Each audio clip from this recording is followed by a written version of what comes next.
that leads me to IDW stuff. So you and I actually, we like very briefly met at an IDW meetup, and I didn't know about your channel or anything at that time, but what was your draw to the IDW, and what to you, what do you see the IDW as? You know, I don't take it too serious or anything. I think it's a good way to kind of like lump these people together, you know? Yeah. Like maybe a good way to define it is what it's not. It's not, it's about conversation. It's about figuring out, it's a way of sense making, as, what is it? Eric Weinstein says.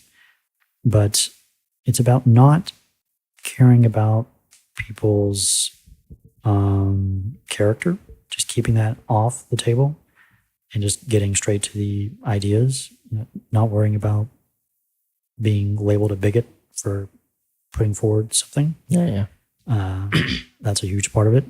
And like, yeah, it's definitely it's definitely an awesome movement. I actually I don't remember the name of the person, but I watched one of your videos, and it was a woman, and she was talking about socialism, and she was like all for socialism, and she was just saying why she thinks capitalism is horrible and like all for socialism. But I'm just curious, what is your perspective just generally on capitalism, socialism, or whatever, you know, the two different sides of the coin?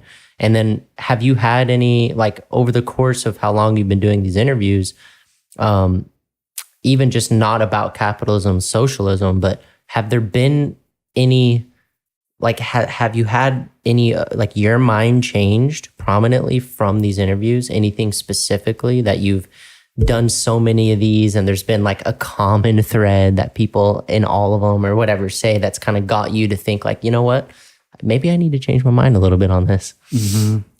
So there's a lot there. I guess starting with the socialism and capitalism, I think that it comes down to, you know, evolution is smarter than any individual human or set of humans. And capitalism is a type of evolutionary system. It lets the market allocate resources itself, like the invisible hand. This is not something created by committee.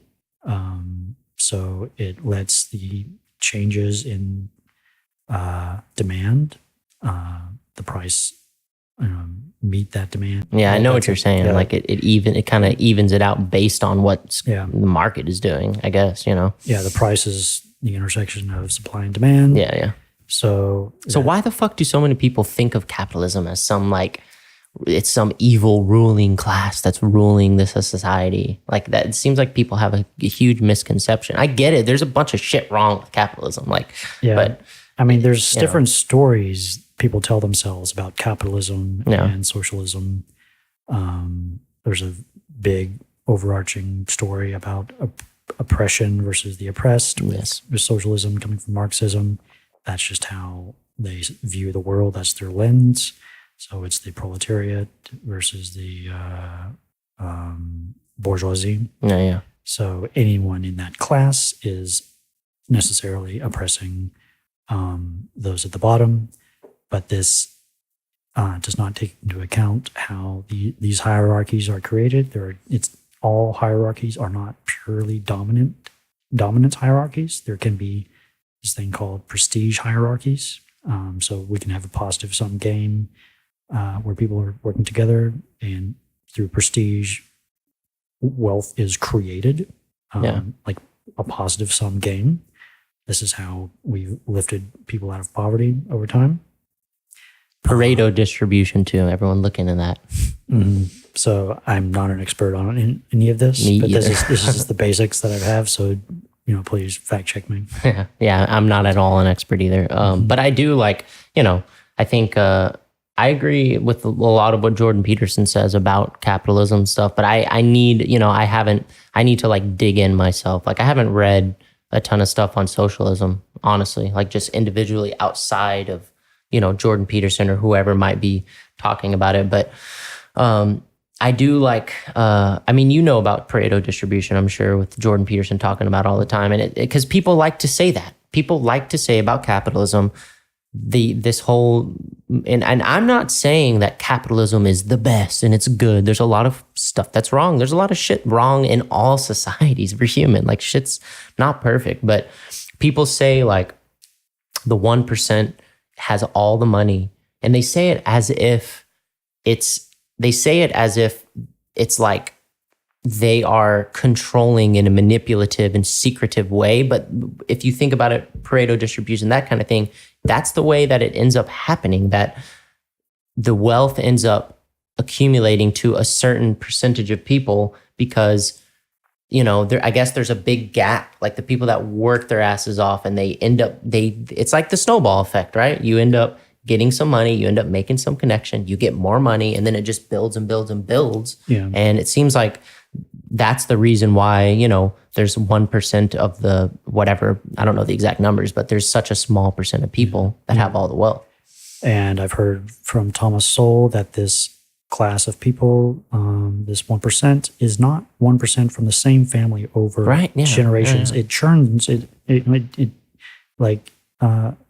seems like by the third generation, a family loses all of its money. So that's right. I think I've heard Jordan Peterson say that. Actually. So this churns through different families, different people, but there always will be this, 1% type of thing. Yeah. Mm-hmm. So, just like this makes me want to ask you. I'm just curious. We haven't talked about it, but if you don't mind, where do you stand if you had to say on the political spectrum yourself? Probably center left.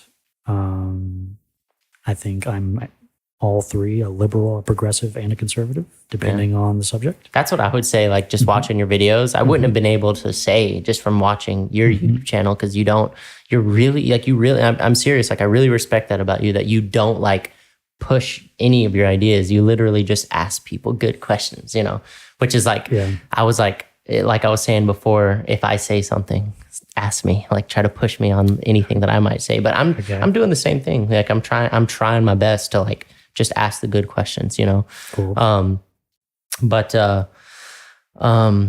I think if you want to get into more, let me ask you this. This is going to be a fucking like just very general question, but all right. I love Eric Weinstein. I actually he is such a fucking awesome guy. Mm-hmm. And like, what are your thoughts on Eric Weinstein? Because I feel like for some reason, I just feel like he needs to be like, he needs a bigger platform or something. I feel like he should be talking about the shit he talks about to more people. Mm-hmm. Like, I really like it. You mentioned him a second ago and I just didn't want to forget, but what are your thoughts on Eric Weinstein? I'm also a big fan of Eric Weinstein. Weinstein? Yeah. Weinstein? I think it's Weinstein. I think he said he wanted to keep it Weinstein to separate himself from fucking whoever, the Hollywood guy. Yeah. But it's just the lines of reasoning he uses are just very novel to me. It's very fascinating what he says. His idea about we're in a sense-making crisis. I think that's true. We're in that type of crisis now. Yeah.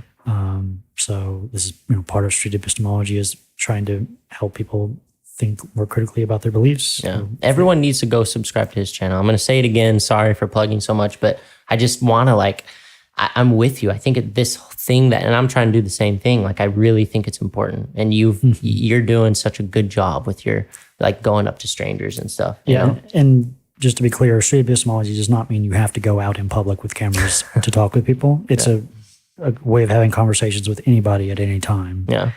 Yeah. Let everyone read that book. I got to read it myself.